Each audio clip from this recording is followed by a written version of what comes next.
Hello everybody, how we doing? Scott here, back on the Willow Creek sub, the N-scale Union Pacific Willow Creek sub layout here.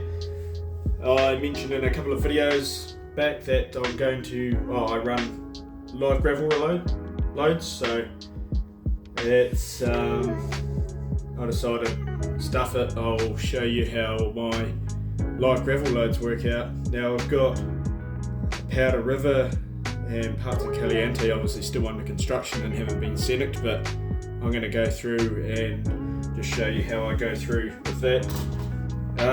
Got the paperwork here. Now we're going to be running a Union Pacific GP60 number 2081. That's going to be the locomotive for the job. Usually I run to Powder River long hood forward, but I was going to turn the locomotive, but if you can see over the back, I'm sort of snookered myself for some reason. I don't know why. I've got way too many locomotives over there, so haven't really got the space to run over to the turntable at the moment. I'm not too sure why I've done that, but anyway, we're going to run forwards down to Powder River. We got train number 540, which is a gravel run. It's a unit train priority, and we're running 8 cars on our train today. We got 8 100-ton 2-bay hopper cars. Orders today are to run down to Powder River and return, so we'll run down there, we'll load the cars, and we'll run back up to Caliente, up to where the Rotary dumper is there, and we'll unload, and it's got tie the train down at Caliente there. So we're going to go down as train number 540 and we're going to come back up as train 541 loaded. So we will get the locomotive going, we'll crank it up, and we'll start heading off. Alrighty, now so we got our orders, so we'll crank it up and we'll depart Willow Creek here, and we'll make our way down to Powder River, and we'll load the train up.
I'm just going to chip in here as we go along. The train is now entering what is known as Caliente here. This is one of the areas that are still under construction there, obviously you can see.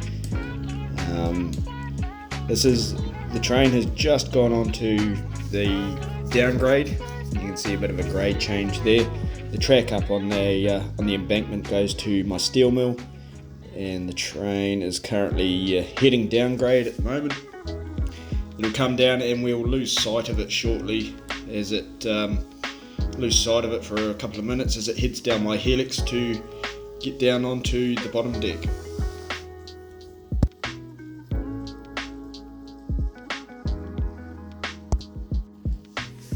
This is where we lose sight of the train now. It goes down under this underpass here. It actually goes underneath my steel mill, and this is the last we'll see of it until we get down onto the bottom deck. Still a fair bit of scenery to do in this area. It's just got the base gravel coat on it. And here we are, we're on the bottom deck here. This is, it all looks quite blue. Obviously I've got no scenery here at all, so once I get the scenery in, it'll sort of get rid of that blue tinge, I'm sort of hoping. We're just going to pull into Powder River here, and we're going to stop 4 cars short at the end of that switch there. The loading area for Powder River only allows me sort of 4 cars to be loaded at a time, so there's a bit of switching. It's not just a case of run down, load and then run back up. There's a bit of switching involved in it, so that train will pull up there, and we'll go make a cut. 4 cars, we'll leave those cars there and we'll pick them up shortly. What we'll do with the first 4 cars is we'll pull them into the little yard here at Powder River. This is the terminus of the line. This is only gravel trains, and the odd small freight, maybe a couple of box cars will make it down here. But just made a cut there, push the locomotive forward and just clear that switch, and we're just going to do a run around here, and we'll come back and we'll hook back onto those previous 4 cars that we left back on the main line up there.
As I said, we'll come back and we're hooking on to those previous 4 cars that we left. They were the last 4 of the consist that I had.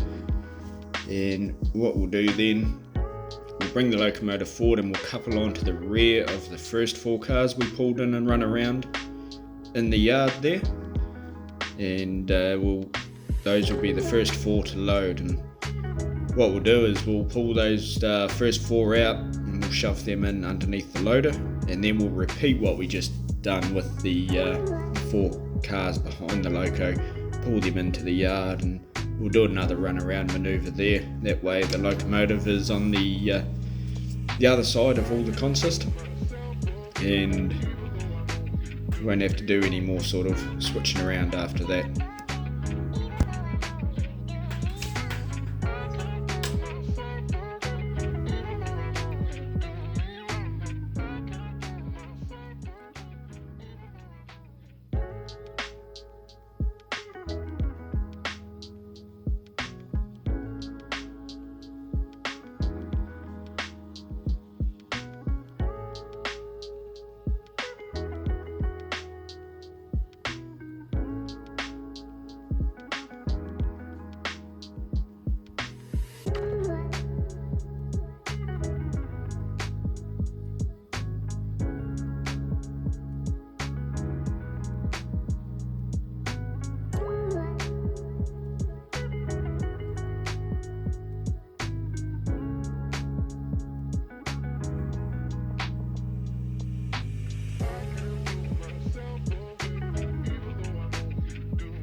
now that we've run around both sets of 4 cars, as I said, the train has 8 cars, we've run around half the train, we've run around both of them, and the first 4 I did drop off and shove in there.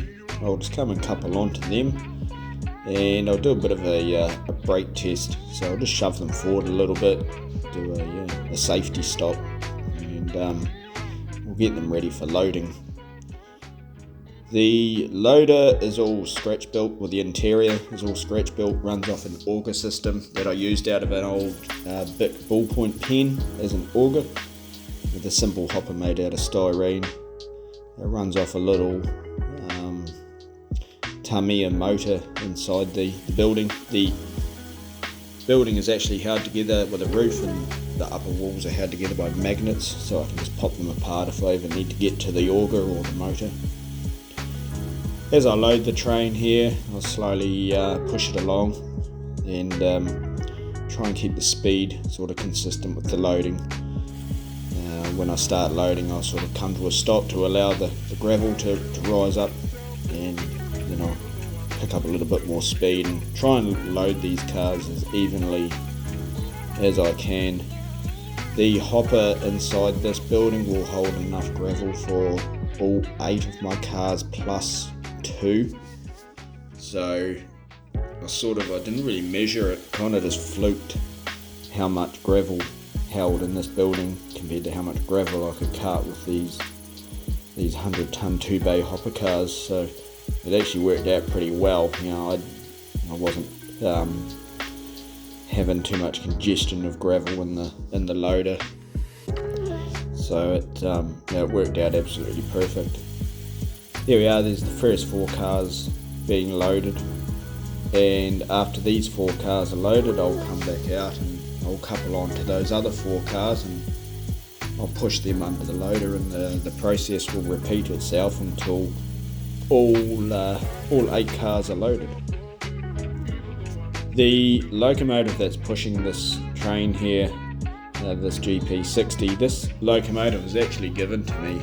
It was originally DCC, but the decoder had absolutely fried, and the electrics inside were absolutely burnt out, so it was pretty much just given to me. So what I did is I opened it all up and I stripped everything out, stripped all the wires out, and rewired it all to DC, because I run a DC layout. Once I rewired it all, and it's probably one of my better runners, and it's definitely got a lot of pulling power. I mean, my grade from Powder River here up to the upper deck, it runs anywhere between 2% to 2.6% at its steepest.